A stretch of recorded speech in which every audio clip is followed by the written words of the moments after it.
So you got a formula here for the dead time and a formula here for the amplitude ratio. We want to put those on the same graph. Shall I show you how to do it? Yes, Dr. Henry. First of all, well, there's the amplitude ratio. It's just that. And there's the phase angle. It's just that. Oh, I'm sorry. The phase angle is just all of this stuff here.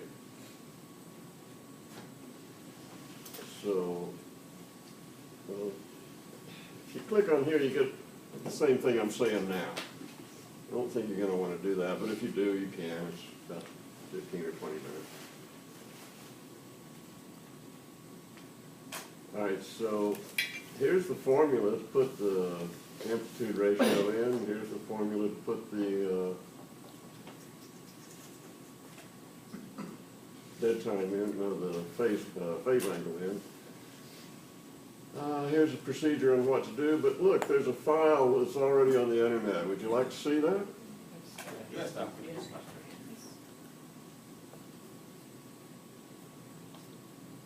There it is. Now this is a file with some numbers in it. And I'm going to show you how to use this with your data file to get this graph. This graph. Oh, I forgot to do something. Can I hold that thought and we'll come back to that in a minute? Sure. Thank you. I'm glad you said that. I have a PowerPoint to show you. I'm going to talk about the sign response and the relay feedback response graph from last week. You all did outstanding work last week. So first, the sign response, also known as the Bode plots. That's why I have this shirt. And I'll send you an email of where you can order a shirt like this from Bode General Store. In about 5 different colors. My wife has a purple one. I would have worn it, but it had a little bitty hole in it. I figured you didn't want to see me wearing a shirt with a little bitty hole in it, even though this one has some faded area here, doesn't it? Does it have a faded area? Oh, it doesn't look faded, does it? All right, so we're going to do Bode plots. Here's an example of a student, anonymous. This is the amplitude ratio. This is the phase angle. And look at that. Do I know where my pointer is?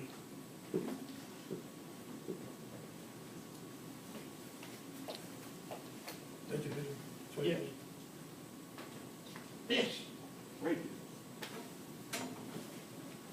Amplitude ratio, phase angle. I think this would be better if it had some labels on the axes, but I'm not going to worry about that a whole lot.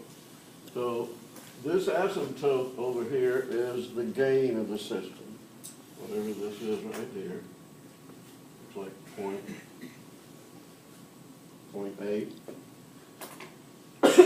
As the frequency increases, the amplitude ratio decreases. This is a graph of the phase angle. And where this phase angle reaches -180, we call that what, students? Oh, the frequency? What's the abbreviation for that, students? Yeah. Thank you. Some of you remember that. And then this point right here is the reciprocal of KCU, which you don't even know what KCU is, but you know its name. Everybody say KCU, Dr. Henry. KCU, Dr. Henry. It doesn't have the same ring to it, does it, as the ultimate frequency.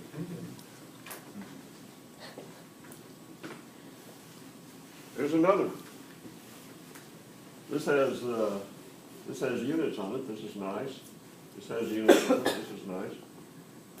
This one has degrees Celsius as the units. This must be the temperature duct cooling experiment. This is the gain of the system, the low frequency asymptote. This is low frequency. The asymptote means where it levels out. So this is about 0.8 also. Here is the frequency. I sent you an email on, for the temperature people, you have to subtract You know, I sent you the wrong email. It said subtract 90 degrees. Does that ring a bell? I meant subtract 180 degrees. So all of this should be shifted down by 180 degrees. And so what that means is this is where this meets, hello? Oh, negative or zero values cannot be plotted on log charts. I knew that.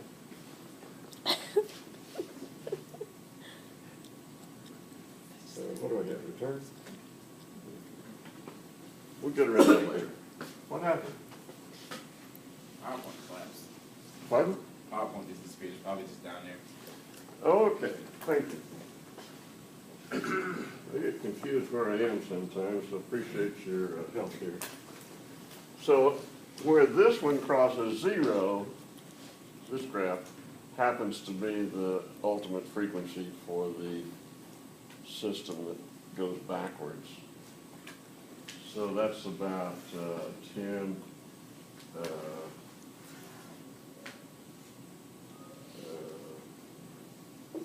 about 9 hertz. So that's that's where the KCU reciprocal is. So the KCU for this system is about 10. That's a nice graph. There's another one. K is 9.19. Like to have some units on there, that'd be nice.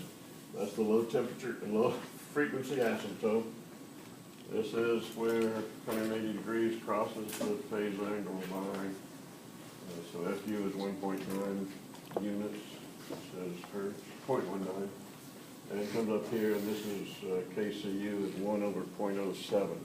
I would suggest that you not tell me what the reciprocal of KCU is, but tell me what KCU is. What's the reciprocal of 0.7? 0.07.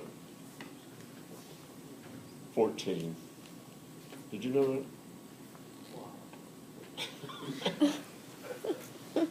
I'll have to tell you something about, I'm going to tell you something, I don't know. Did you know that 1/7 is a repeating decimal? How many knew that?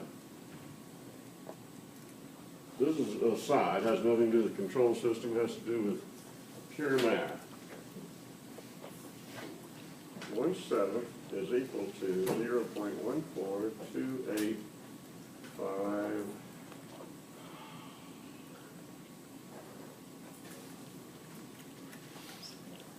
We have a calculator, tell me what it is. I can't remember if the next digit is 6 or 7. 7? Yes. Is that what it is? Oh yeah, that's what it is. What's interesting about that number, it's repeating, by the way. How do you signify repeating? Bar with a total. You know, I hate significant figures, but this is interesting. You notice there's no 3, 6, or 9 in that? 3, 6, and 9 are left out of those repeating digits. Anyhow, that's how I knew that 0.07 reciprocal is 14.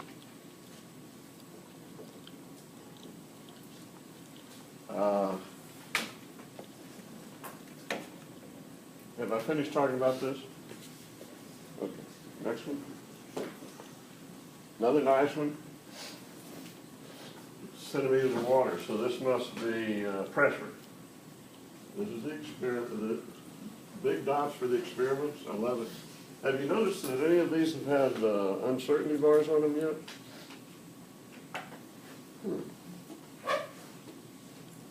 But there is uncertainty in all these points, but nobody's put uncertainty bars on it. You with me, Roberto? This isn't yours, is it? So here's a graph. That's low frequency asymptote is the K for this system.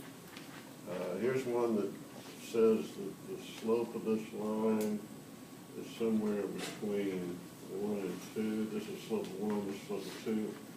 And then here's the FU is 1.4 hertz. So you come up here and you can find what the ACU is. Nice graph. Need some uncertainty bars. Here's one the student forgot to put a minus sign in front of the phase angle because the phase angle is always negative. Almost always. So here's the KCU. This may not have reached an asymptote, so that may need some more experiments at low frequencies to really find out where that goes.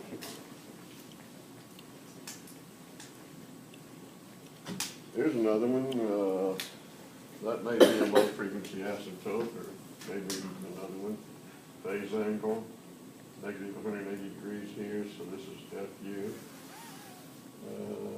Nice data, K, M, FU 0.5, ACU, it's nice. Not a lot of units there, are there? Not a lot of units. Here's another one, interesting. This is the amplitude ratio, and this is the phase angle. Here's one that somebody did in MATLAB, and either MATLAB is crazy or the person who entered the data is crazy, but we'll see about that later. Here's one, here's an example of a sine experiment.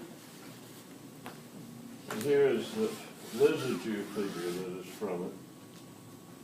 This one is pressure.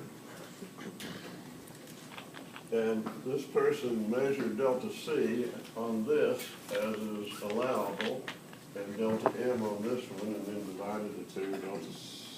Delta C over delta M is K, the gains for that frequency. Unfortunately, this person is what you might refer to as obsessive compulsive or anal retentive or something like that, because they use the very bottom point here and the very leftmost point here and the very top point here and the very rightmost point here. I would prefer using the ballpark average of that one, bottom, ballpark average of that one at the top, ballpark average of this on the right, ballpark average of that on the left. Actually, the right and left, you know exactly what they are because that's what the input is. 45 minus 25, so the delta M is 20, guarantee you that. That's what you put in. Here's another one, a little bit lacking. I think there needs more low frequency data on that one. Here's a nice one, also has units on the thing over there.